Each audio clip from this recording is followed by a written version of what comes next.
Well, folks, welcome to one more edition of Politics and Rada McBerto. Will is your host. Thank you so kindly for being a part of the show. We're going to have a great show for you today. We have a great show for you every day, we hope. Anyhow, welcome aboard, folks. Michael Rudnin, welcome aboard. Bridge MCP, welcome aboard. Michael says, increase in ocean temperature threatens Greenland ice sheet. I was surprised how lopsided it was. The biggest and deepest glaciers are undercut much faster than the smaller glaciers and shallow, whatever that word is. A postdoctorate researcher at NASA's Jet Propulsion Laboratory in Southern California said, who began his research as a doctoral student at UCI. In other words, the biggest glaciers are the most sensitive to the warming waters, and those are the ones really driving Greenland ice loss. From a thermodynamic point of view, I'm not sure I understand that concept that the smaller icebergs. There's more to that story. That little snippet there is a dangerous snippet to just post, because from a thermodynamic reality, if there's a bigger mass of ice and there's a smaller mass of ice, the bigger mass of ice, except for the total areas, would actually, on a percentage basis, likely not. Well, that's another story. For after the show, Bo of the fifth column, I looked and tried to find a good visualization, only found one picture in that. Well, I'll take a look at that after as well. Okay, let's see who else is here. Bridge says 9 animals that are feeling the impact of climate change, and she gave a link. I'll look at that later. And there are over 1 million species currently at the threat of extinction. I believe that to my core. Anyhow, folks, let's get busy. Title of the show today is, let me get to the show. Title of the show today is, para ver dónde estoy, estoy aquí. Title of the show. That's not the title of the show. That is the title of the show. Meghan McCain fighting dying GOP. Número uno. Número dos. Teachers get a bad rap. Número tres. Voter suppression. And we'll talk a little other stuff as well. Welcome aboard, Linda Jo Kessinger. Thank you so kindly for being here. Anyhow, guess who visited with me last night? You know, I was playing around in my studio and I got a visit. You know who that was? Any guesses? Any guesses? Vamos a ver. Check this out, guys. All for you.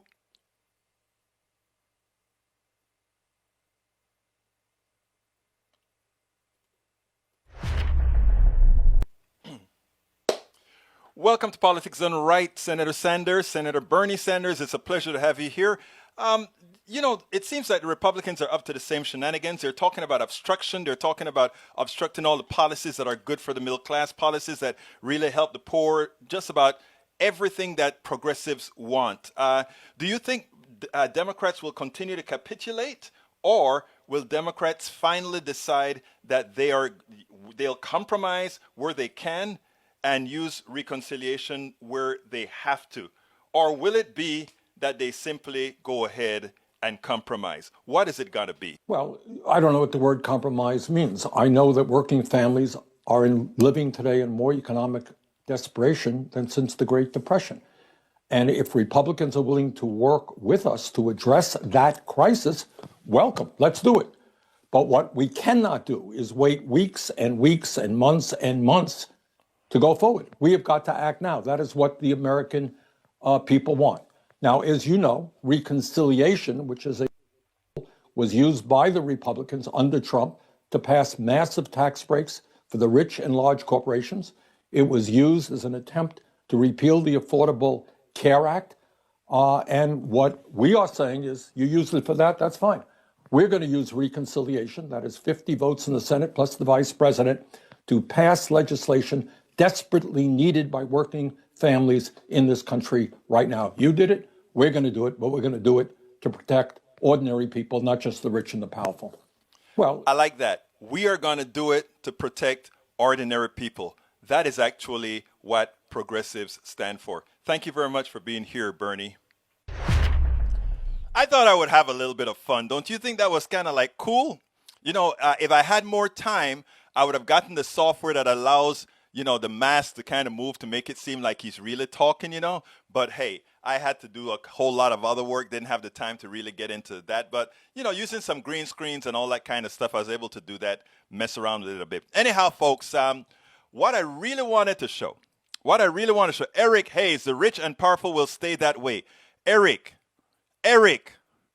how long have you, Eric, you need to listen to Politics Done Right longer. That is a defeatist attitude, my brother. We're going to put some oomph into you. The rich and powerful will stay that way. Says who? Is Marie Antoinette still alive? Is Maria Antoinette still rich? Is her... Come on, guys. No, the rich and the powerful will only stay rich and powerful as long as they continue to hold on to your mind, my brother. Stick with us. We are together. Slowly, we're going to build the critical mass that peacefully shows these people that they are either going to do the right thing or in the long run, it will be taken. It's that simple. It's humanity.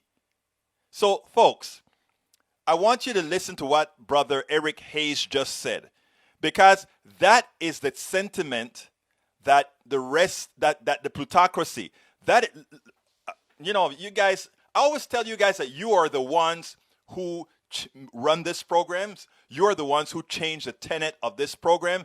And it's so easy for you to say something that causes me to go on a tangent. And in this case, I am going to go on a tangent because, Eric, thank you for bringing that sentiment here because I want to expand on it. Here we go. I'm going to repeat what Eric said because this is important, people. This is very important. Eric says, the rich and powerful will stay that way. That may seem like a simple statement. It is not. That is a statement that accepts the status quo. That is a conservative statement. We conserve. That is a statement that just says we can't be really any better. And this is not anything on Eric. This is something on most of us, whether liberal or progressive. If you listen to liberals and progressive talk, a lot of times, oh, well, that's how things have always been. That's just how things are. You hear them talk about capitalism? Well, that's just how things are. That capitalism is antiseptic slavery? That's how things are. That's just how we have to live within this system. Let's go back to 1776. If the founding fathers had said monarchy is the only way things are, and I'm not a fan of the founding fathers at all, okay? I'm not. I am not a fan of the founding fathers. But let's go ahead and say I love the founding fathers. The founding father says, well, it's the monarchy, that's all there is to it, and we can't do anything about it. There would be no America. There would be no United States of America. Things change, and systems change, governments change, economies change. And they change when they're not working for people, and the people decide that they won't cower, that they will ensure to make the changes necessary to make it better for the majority of all, for us all. That is how it works. Now, how does the wealthy mitigate that? How does the wealthy try to stay in power even though there are just a few of them? They create a caste system. India had a caste system, has a caste system still, not in reality, but in practice. America has a caste system. When you hear that 25% of Americans are doing marginally well, 0.1% extraordinarily well, 10% very, very well, 20% very well, and 25%, look, what happens is this. You create a caste system, and you create enough of a critical mass that keep everybody else thinking, this is the best we can do. And that's what we have in America today. We have the 0.1% that is on the top of everything, and the 1% are there to kind of are very wealthy, taking care of that 1%. And then we have that manager class, the 10%.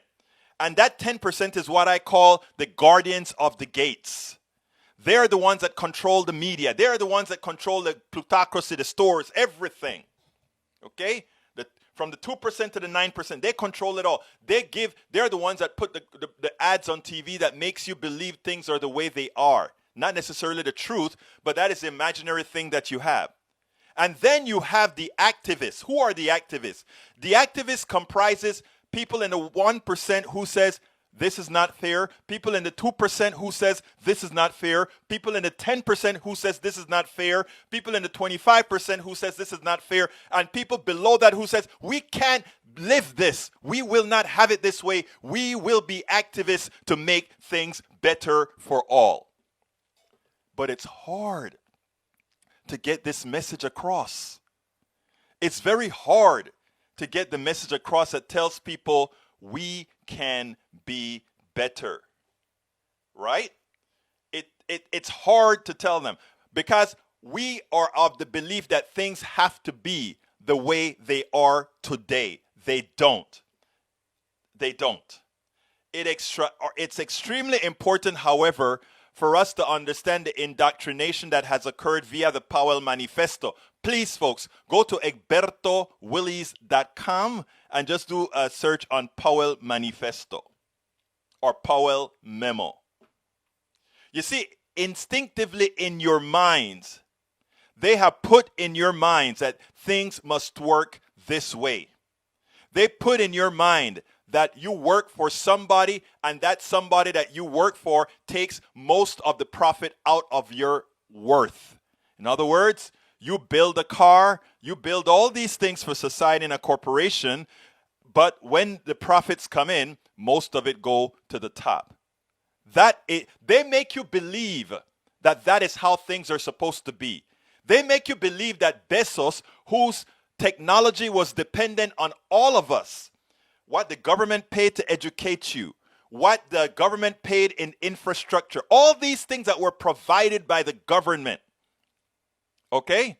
No, government doesn't take a lot. Government gives a lot. All these things created by the government, right? Bezos used the intellect of the people that work for Bezos, the streets that Bezos used to deliver products, all this infrastructure that was created by us, Bezos uses and he profits from it, and you get niet.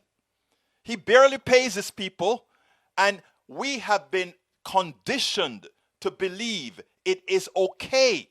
We have been programmed to believe it is okay. And my job as an activist with a platform is to try to impart into people's minds that you don't accept that somebody is sitting down at the pool collecting a dividend on stocks while you are risking your life at an oil field, while you're risking your life at a dam, while you're risking your life serving foods. Those things. And Lee Grant saying it's Marxist theory of surplus value. Actually, it's not called surplus value. It's actually called your excess worth or your excess pay. In other words, if you work for a certain amount of money and there's a lot of much more money left back, it goes to the rich person, not you. Okay? So what I'm saying here is the only way to mitigate this is to educate the people. When Eric says Bezos will stay rich, that is what the Powell Manifesto has taught you, to be defeated. It has taught you that you are powerless. It has taught you that only a few has worth. It has taught you that, well, only the chosen will be entered into the fold. And what I'm here to tell you is that's not the case. My own reality on what I created back in the past says it's not. You fight through it and you get through it. It is important, people. It is important. And it is Brother Eric's Bezos will stay rich. Sorry. My question would be, why will Bezos stay rich? In other words, those of you who think, well, it's going to be that way, the next question is why? And I want you guys to answer me why. And you said, no, I don't worry about it, what I can't control. I control what I do and see. Again, who has taught you that you don't have control? What I call, what in your life has taught you that in your society, you don't have control. Look, I'm going to get a little bit beyond this now. Think about all what made the founding fathers say they didn't have control over the biggest military then, the Great Britain's army. But they said no. Not that I like them, but they said no. They said no. And then they took matters into their hands. The same thing applies to us as Americans. If enough of us say, and it only takes 3% actually, 3% of us to really start doing what's necessary to make a big change. If enough of us says, no, we're not going to have this. We're not going to have this. It's amazing. All right, let me go ahead and play. We're talking, I need to go back into our subject about McCain's daughter, and then we'll take, I have a whole video on voter suppression that's pretty local about Texas. I think I'm going to postpone the voter suppression because I want to get back on this subject in a little bit. Let me go ahead and play Meghan McCain, and then we'll take it on the other side. How do you know the Republican Party is falling apart? Listen to Meghan McCain, Senator McCain's daughter. I mean, it's interesting, the tact that she's taken. I want you to listen to that, and let's then take it on the other side. Our system didn't work and we were cheated and everybody else is too stupid to recognize it. I mean, when you look at this, do you see yourself finding a place to be in this party, or do you feel like it might be time really to find a different party? I'll die fighting for it. I mean, I'm a lifelong conservative, unlike a lot of these heretics. I mean, I was born into this, raised into it. It's my whole entire life and in all ways. And I truly, at the bottom of my soul, I think, as all of you know, I believe in the principles I was raised on. And I think the points that Sonny and Sarah are making about the QAnon radicals is more than valid. And it's deeply embarrassing and it's hard for me to reconcile with. But what's also hard for me to reconcile with is the language that's being used is that we can't even talk to all of you. If you voted for Trump, you're irredeemable masses. And I think whatever nuance Katie Couric was trying to say, it did not go through. That angered me and pissed me off more than maybe anything anyone on the left has said in the past. And I'll be frank. A lot of times in my mind, I say, how could they possibly, with all of the things that Trump has done, voted for the guy?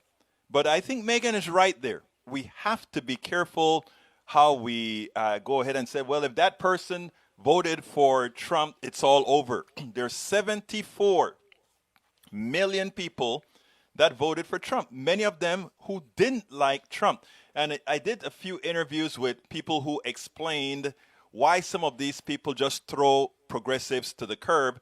And I'm going to tell you something. We have to, in as much as progressives are correct, we have to examine some of the issues within the space and what gets done under the tenets of the progressive side of the equation. Because what's happening, it has little to do with the progressive side of the equation and has more to do with the establishment side of the equation. Let me let her continue here. Past few years that because the implication is all people who are Trump supporters or who are conservatives are automatically brought into the Marjorie Taylor Greenes or the guy with the horns on the floor of the Congress. The Matt Gaetz, Liz Cheney infighting is just really emblematic of where the. But I want to correct something that she says there. She talks about they're putting all of them together. The reason why they have lent themselves to be put with those people is that they never went against these people at the appropriate time. Let's use as an example Mitch that Vice President Biden was president-elect immediately after the election. And he allowed this false thing about this election steal or steal of the election or whatever they call it to get legs. If he had come out immediately and said, no, this election is over, Donald Trump would not have had the impetus to go out there and build this network of insurrection.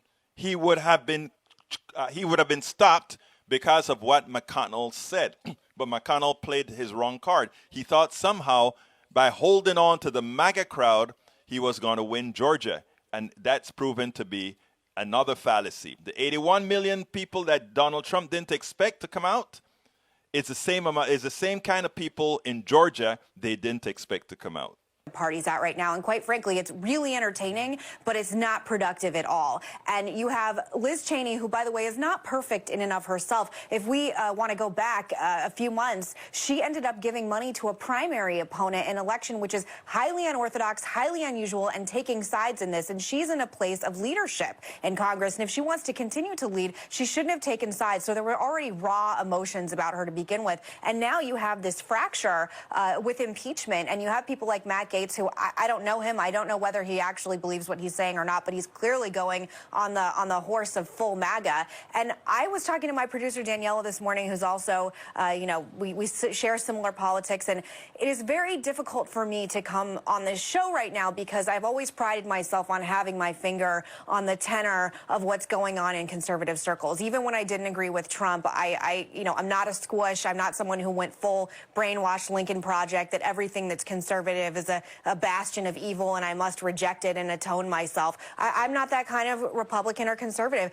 But right now, I cannot defend this. I believe President Trump should be impeached. I believe we have to take a stand and have a fine line about what is acceptable for a president to do or not. He incited a riot. People got violent. People died. Full stop. And part of the problem is, you got a bunch of old people right now on Capitol Hill, people in their 70s and 80s, who don't really care about the future of the Republican Party. And all of you saw Trump rallies in the same way that I did. It's filled with predominantly a lot of older white people. That's just the facts. Facts, super straight. And I think we have to start looking about what's going to happen going forward in the future, because as much as Trump expanded the coalition, he didn't do it enough to bring in full wins. We lost the Senate, we lost the Congress, we lost the presidency. And if people think that the MAGA train is the only train to go forward, I think they're ill-advised. I also think people who think that the whole coalition of Trump supporters are irredeemable and garbage and have no place in the party, I think they're wrong as well. And I hope for healing and I hope for unity. Whether or not it's going to happen, I don't know. But I just want to say, I know this has been sort of a little bit of a rant.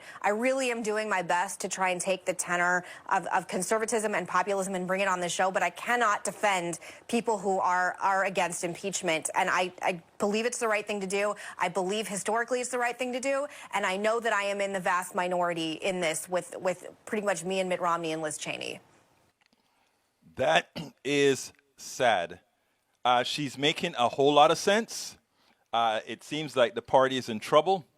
But the truth of the matter, by her speaking up, by Mitt Romney speaking up, and others speaking up, just maybe, they'll be able to wake a few up, and thereafter something good happen. But this shows, or this is pretty much putting an end to the Republican Party as we know it.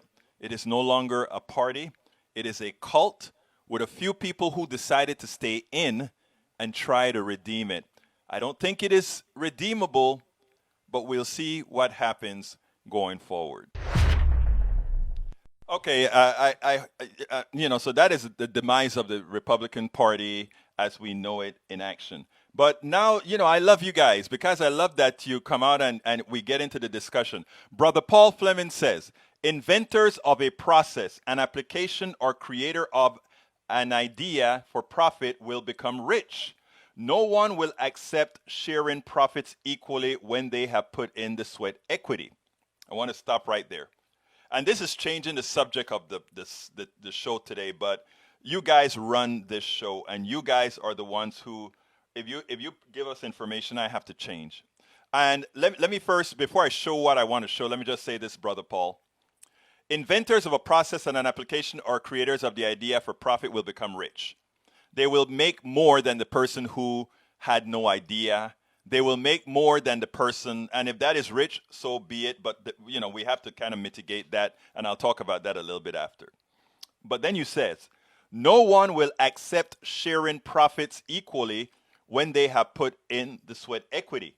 I am not of the belief that everybody should share the profit equally. I think you should earn commensurate with what you do, with what you work, with the work you put in. An investor is the person who makes the most money in this country, the big investors that is, for little work. So let's look at your statement again. Inventors of a process, an application, or creator of an idea for profit will become rich. The stockbroker, the market makers, all these guys, they have not created a process. They have not created an application. They have created nothing. Yet they're the ones that get filthy rich in a capitalist society. So I am partially in agreement with you that the person who creates it, commensurate with the work that he does or she does, should make more than the person who sits on their butt and does nothing. The stockbroker should make nothing. That person who makes the value should make something. Jeff Bezos, who sits on his butt, nothing. The drivers and all those who make Amazon what it is. Remember, Amazon is just a transport layer of products. Amazon makes nothing. Amazon creates nothing. Amazon is a conduit of products, the intellect of other people. But Jeff Bezos is the richest person in the world. That is how I try to explain how trastornado, how crazy, how turned on its heel our economic system is. Because Paul, believe it or not, I agree with you that the inventor of a process, the creator of something, should become, based on the work that they continue to put in. Let me give a perfect example. I created this product, right? Let me put it in mirror. This product called ComDRV NT. When Windows created their computers, they did something with this stuff called a serial port that did not allow it to drop something called an RTS signal so that guys who write POS software or guys who are bringing data down from other things would work. I found a way inside. I found a process, a particular solution that could, even though the system wasn't designed to do it, that allowed it to drop and raise signals so that you could bring the data into the computers. And for that, Boeing and NASA and all these guys paid. Remember what I used to tell you guys about what the market will bear? Whatever the cost would be to get this inside of Windows serial port. Also created another product called ComDRV Lib. This worked on top of that guy, double bang for the buck. And I could make a whole lot of money doing this stuff. And I did. Send my kid to her undergrad, bought my house, bought my cars, all that good stuff. But as I learned and I learned and I spoke and I learned and I spoke to economists and so forth, I realized many things. That the profits and all these things that I made wasn't solely my doing. I thought I was smart. I thought I could do all these things. It's me. It's not. I came here from Panama, Central America. I went to one of the best public school universities in Texas, University of Texas, the #1 rated school in Texas. You know who paid for that? All of us did, both federally and state, locally. They invested in making that a great system that gave me a hell of a lot of knowledge, taught me how to learn, taught me how to teach myself many things. I could not have done it without the great investment of Americans throughout this country. Could not have done it. It was America who did it. You all who did it. And then that is when I started to drop prices like crazy for what I charge. Because there's another thing that I realized, what I charge to Boeing or what I charge to NASA or to Exxon or to Texaco, they didn't care about it. They didn't give a damn. Because you know who pays everything in this country? The person at the lowest end of the totem pole. The person who uses the product. The person who flies in the plane that buys the ticket. Ultimately, they pay it all. But those of us, the manager class, the executive class, they just pass their costs down. Remember that. Whenever we talk about who bear the cost of everything and they make it believe like the wealthy pays, the wealthy doesn't pay diddly squat. You pay. The wealthy's money is your excess labor. The profit that the wealthy makes is the money they didn't pay you that you made for them. And it's a mindset that we have to change. It's a mindset that we have to realize our power, that they couldn't do it without us. And until we get that, until we examine our own worth, what we are really worth, we don't get it. We put so many of these guys on pedestals. We put these guys on pedestals. Get rid of these guys, or rather, you get rid of yourself. Don't go to work. Don't build things. They die. They fall. They lose it all. They cannot exist without you. And if they cannot exist without you, that means you are a stakeholder. And as a stakeholder, you have rights. They make it believe like when you require that they pay for things, that they're doing you a favor. Oh, we are paying for this. We are taking our millions and throwing it out. It is not so. What they're giving you back is your own money. They're giving back your own worth. They're giving you back what you did for them. But we don't learn that. We learn that there's something special about these people. The only thing special about these people is they have effected a manner of using you. And they have the infrastructure, the legal infrastructure to do that. So then the question begins. How do we solve it? There are two ways. One is violently, and one is through legislation that everybody realizes is the best way to do it. And my contention as an activist is the latter. I believe education is the most, you say class warfare. Here is the book. Read it as I see it. Class warfare, the only resort to right-wing doom. And that I have that is also at Amazon with my other books. But that is what is important, brothers and sisters, right? We have to start walking with our heads up high, not believing the crap. You know, all those people that, you remember I said all those folks that attacked the insurrectionists in Washington. I want those who broke down the doors and were going after killing somebody. I want those people arrested and thrown away. But most of those people out there, they're good people. Most of those people out there, what they are misled, just like most of us, including progressives who think we have to be asking for something that we don't deserve or that we didn't earn, when all of it we have earned. So it's a different mindset altogether that we have to get into. We have to start asserting. I wrote a blog post a few years ago called Asserting Our Worth. There are two blog pieces that I wrote that went viral. One was Asserting Your Worth, and also Middle Class Held Hostage. Because that's what we have, right? The middle class held hostage. The middle class, the people that do everything in this country. And somehow you're always fighting. And Eric Hayes, get off of it. The government is, you don't give any money to the government. You have to understand what I'm saying here and get off of your ideology and get on to the facts. Get off of your ideology, my brother. Stop believing the crap that they're telling you. They're infusing. They use two things. They use two things. They use their carnal knowledge to make you believe that others are taking advantage, and they use other things to convince you that you're nothing other.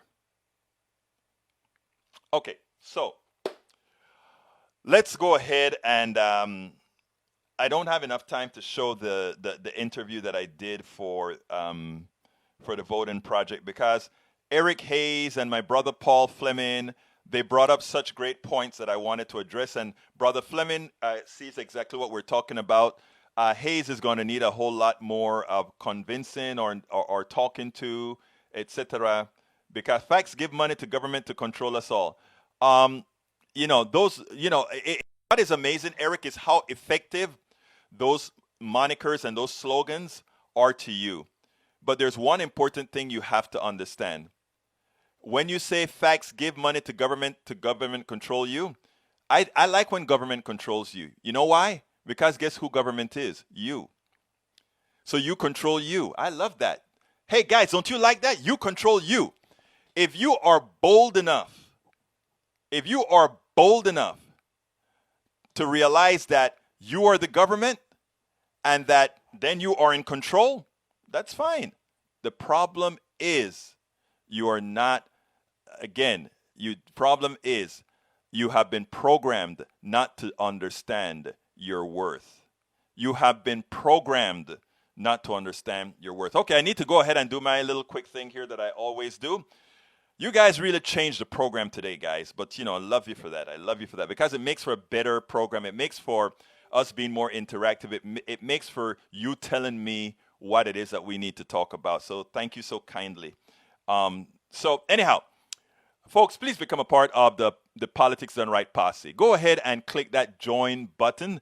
If you don't see the join button, you can go ahead and just go to Politics Done Right. I'm putting it in the field right now, politicsdoneright.com/YouTube. That is the, what you call it, posse. That is the PDR posse defined by our one and only Brige MCP. There you go. Join the PDR posse. I knew our girl, Brige MCP, would have that out. So please click the join or go ahead and go to politicsdoneright.com/YouTube. Consider getting my book. It's called How It's Worth It, How to Talk to Your Right-Wing Relatives, Friends, and Neighbors. Here is the link. It's at Amazon. But if you want to forego Amazon, the people that makes, that takes a big cut of that book. In fact, that book, it's funny. They get more than cent of the book. Of course they do. They make it all that kind of stuff. But for my brother Paul, just wanted you to know that is how books work, right? But anyhow, and if you want to get it at our store to kind of cut out the middleman, go to politicsdoneright.com/store, politicsdoneright.com/store. Alternatively, you can support us via Patreon. Patreon is spelled Patreon, Patreon. That is politicsdoneright.com/Patreon, Patreon. And of course, we support or take PayPal. So you just have to go to politicsdoneright.com/PayPal to support us. Look, as you can see with several people in the room here, until we get through to people by, we can't do this alone, right? There's no way just progressives, which probably make up a good, real progressive, probably 30% or so of Americans. We have the centrists, that's a bulk, really. People don't say it, but that's, moderates are really where people like to call themselves. But the values that the middle class and the poor wants, which makes up more than 70% of the country, are usually the progressive values, the progressive policies that we put out there. The problem is they don't demand it. They don't demand these policies. They ask for them. They make the politician believe as if they believe they're being done a favor by those who support or those who bankroll the politicians. What's ironic is the politicians are being bankrolled with the working dollars of Americans that were funneled to the wealthy, who then use that wealthy dollar to convince the politician to do what they want. It's a proverbial circle that is only broken when enough of us understand our worth and do something about it and start electing real people. We started in New York.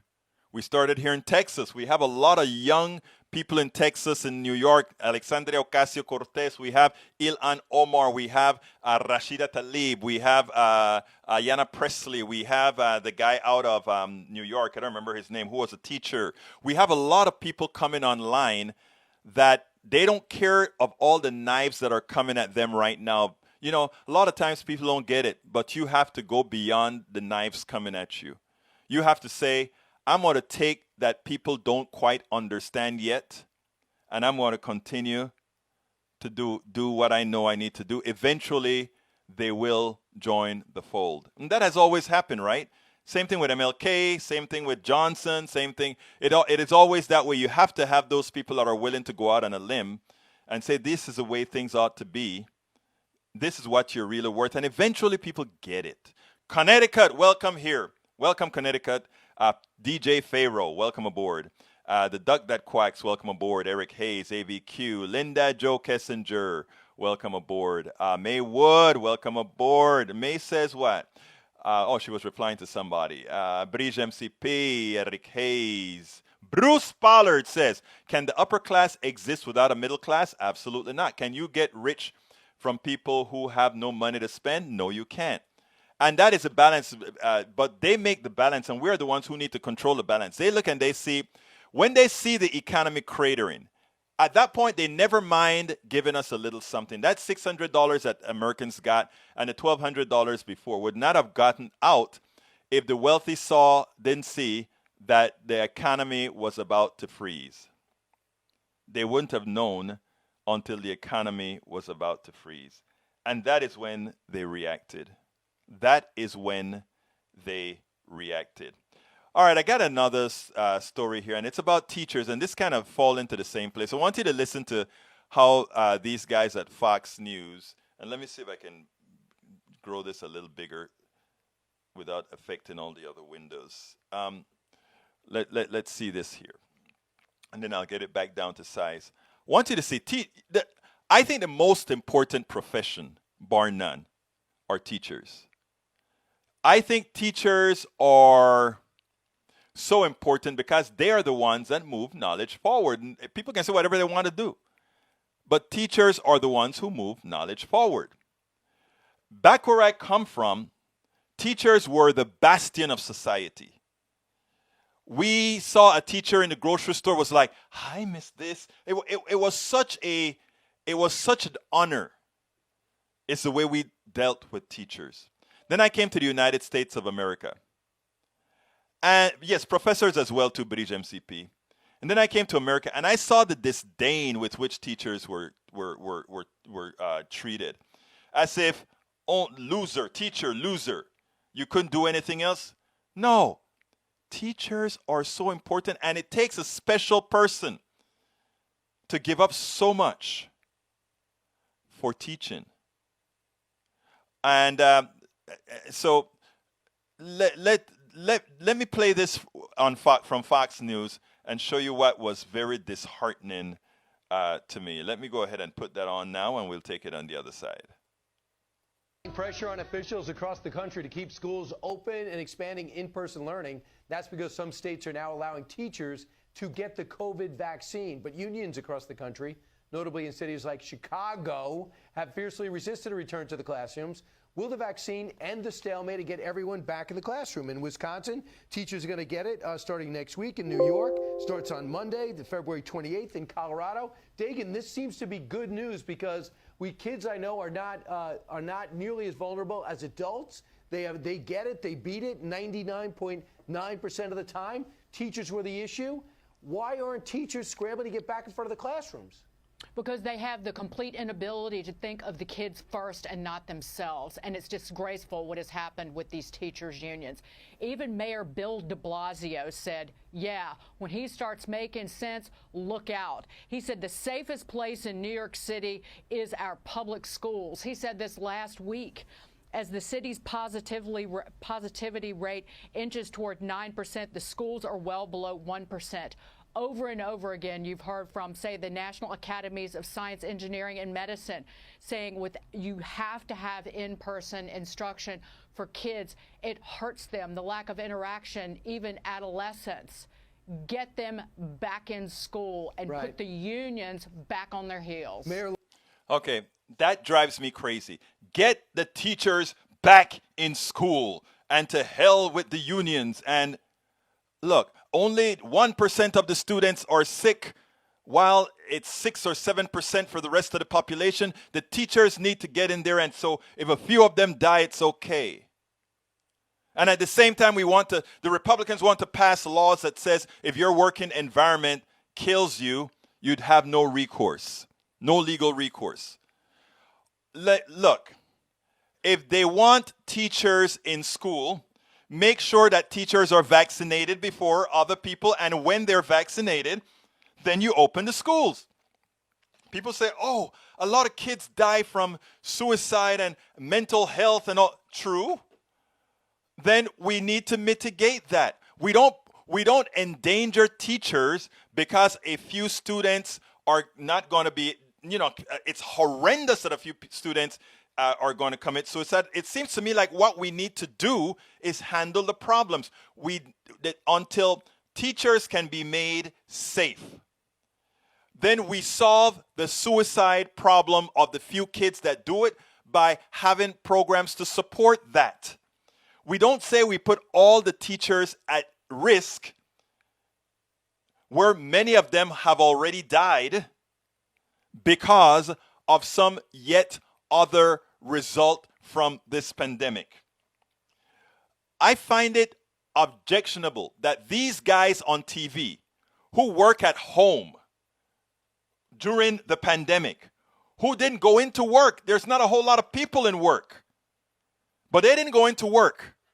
But they want those lowly teachers to go in there and risk their lives with kids, many of whom will be sick. But that's not the issue, folks. This again is capitalism, and let me explain. You see, schools hold kids so that the parents can go to work. Kids don't go to school. A lot of absences from parents. You mess with the man's profit. They don't care about you. They don't care about life. If they cared about you, now that the vaccine is available, we would have built 100 factories around this country. And by now, every American would be vaccinated. Can it be done? Yes. How do we know? It was done in China. Is China a better economic system and a better governmental system than we are? I don't think so.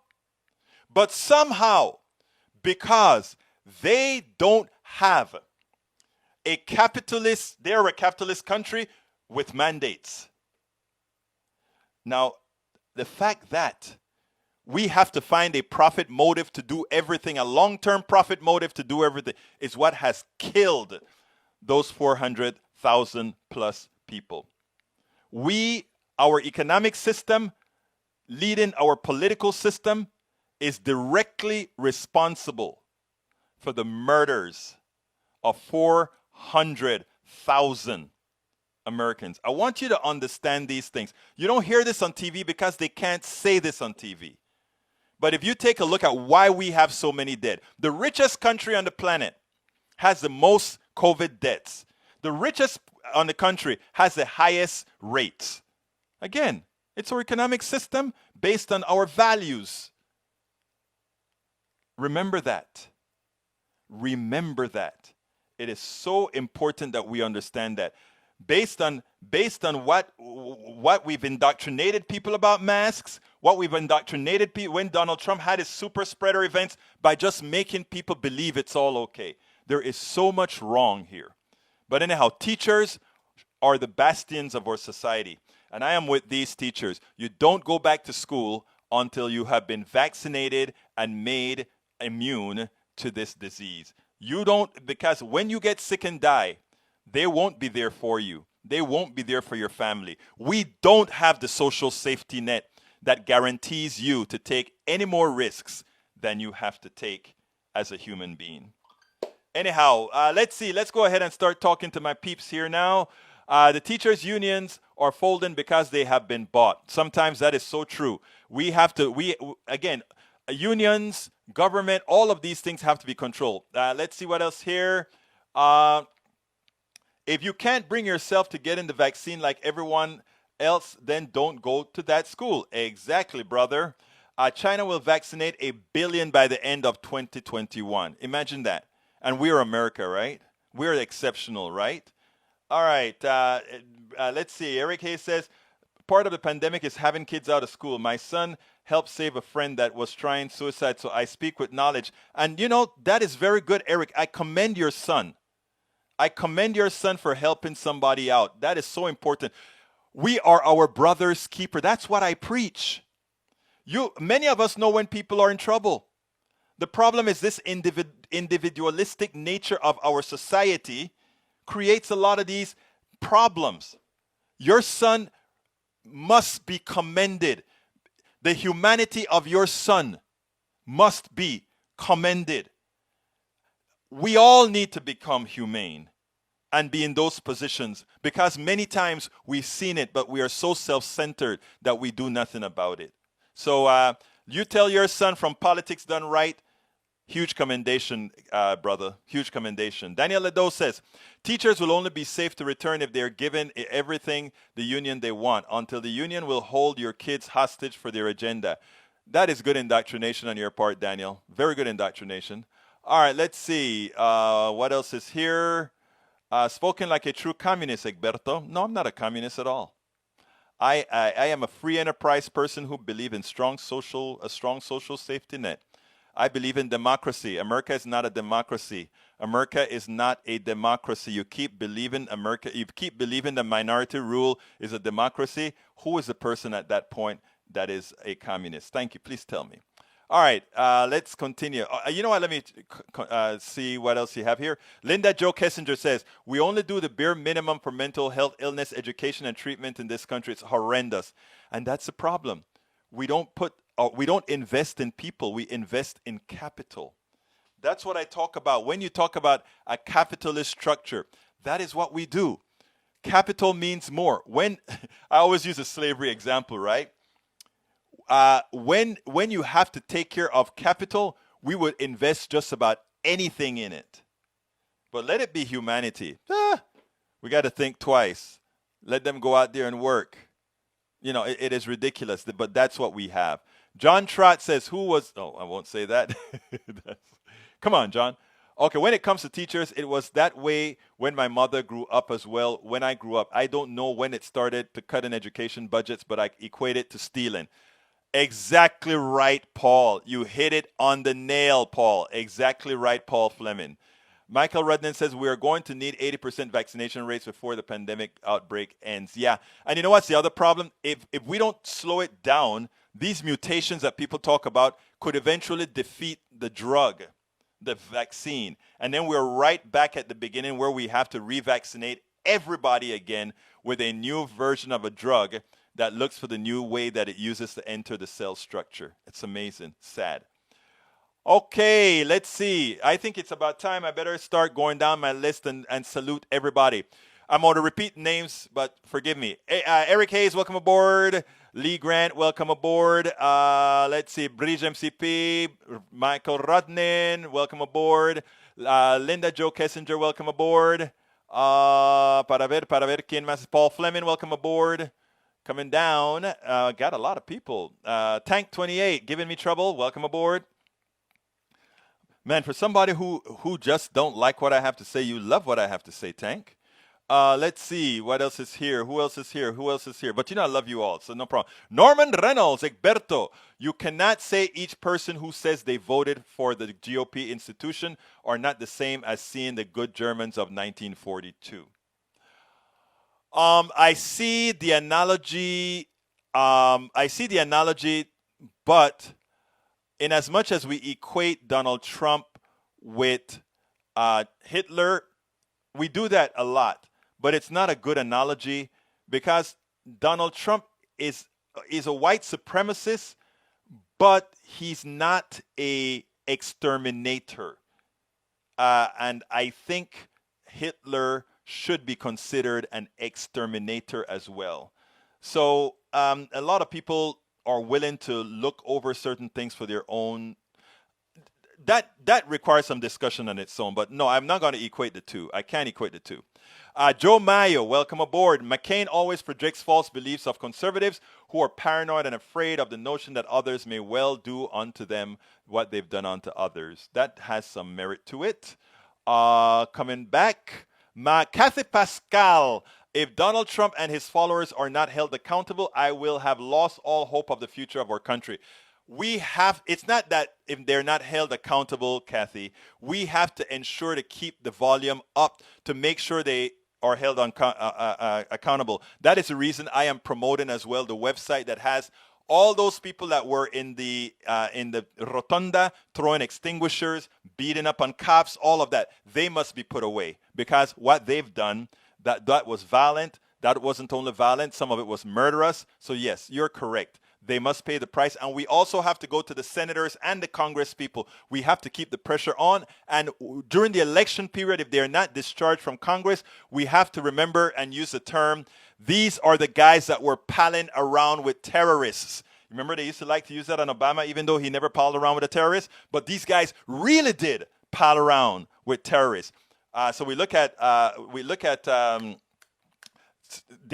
Cruz. We look at Senor Cruz. He palled around with terrorists. We look at Josh Hawley. He palled around with terrorists. We look at all of them. They palled around with terrorists. And the commercials must say it. The ads must say it. May Wood, welcome aboard.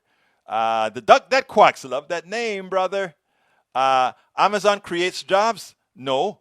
When you buy products from Amazon, you force Amazon to hire people. You see, the create job is the big illusion. Corporations don't create jobs. Demand create jobs. You demand a product, and the corporation builds that product. To build that product, they have to hire people. We have so been indoctrinated into taking away the power from us, the ones who make it. Jeff Bezos has nothing to do with creating jobs, or not completely. It's all of us, the demand for the product. Come on, guys. All right, let's continue. The duck that quacks, Fall Fleming, haha. Let's continue. If I missed you, just drop me a line. Lee Grant, welcome aboard. Daniel Lado, welcome aboard. Let's see who else is here. Linda Joe Kessinger says, preach it, Egberto. I'm trying. I want all of us here, conservatives, Republicans, Democrats, progressives, to all be of one mind that we matter, that we are all powerful, and that we are the ones who get things done. That's what I want to get out of this. I'm scrolling down. Linda E., welcome aboard. I'm scrolling down. So it is important for us to get these theories correct, because they continuously put all these, DJ Farrow, welcome aboard. They put all these things in our head. The idea is to weaken our minds. If you have a weak mind, I can control you. It's what preachers do, right? When you just get into a church, John Trott, welcome aboard. They don't want your money. They don't want your offering. They don't want your tithe in the beginning. They want your mind. Because if they have your mind, they have everything that you own. If they just ask for your tithe, you can get pissed off tomorrow and not tithe. But if they have your mind, you never get pissed off at them, because they have your mind. They teach your mind how to think. And that's what we have in America with a large percentage of the population. They have taught your mind how to think. And in thinking, they've taught you that you are weak. Blair Hafley, welcome aboard. Nanette Bird Smith, welcome aboard. They have taught you how to be weak. They have taught you that you have no value. They have taught you that they control you. They have taught you that you have no resort. And that's why I wrote the book. Yes, there is a resort. Class warfare. All right, folks, we got to get out of here. My name is Egberto Willies. This is Politics Done Right. Love you all. And I really, from the depths of my heart, I love people. Okay? I'm serious. I want us to really, I want the masses to really win. Because what we have is a travesty. It's a travesty on people. My daughter drove into Appalachia, and if we all, and you don't see a lot of Appalachia on TV because it tells too many people what could be. I want you guys, man, to be cool. My name is Egberto Willies. This is Politics Done Right. Love you all. Guess what? I am what? Out! We spend a lot of time deconstructing the news, trying to parse it into a form that everybody can understand. We try to find those little nitpicks where it flies above the fray, etc.